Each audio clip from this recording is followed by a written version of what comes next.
मुनिगणवन्दित मोक्षप्रदायिनि मञ्जुळभाषिनि नन्ते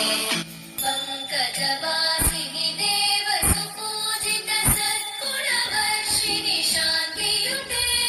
जय जय हे मधुसूदन कामिनि आदिलक्ष्मि जय पालय माम्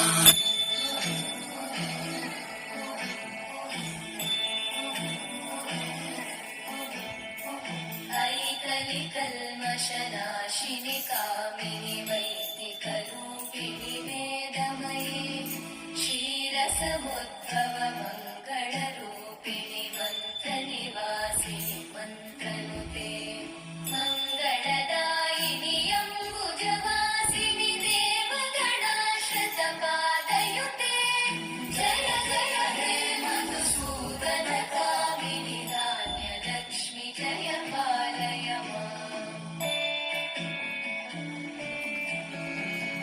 जय वरवर्णिनि वैष्णवि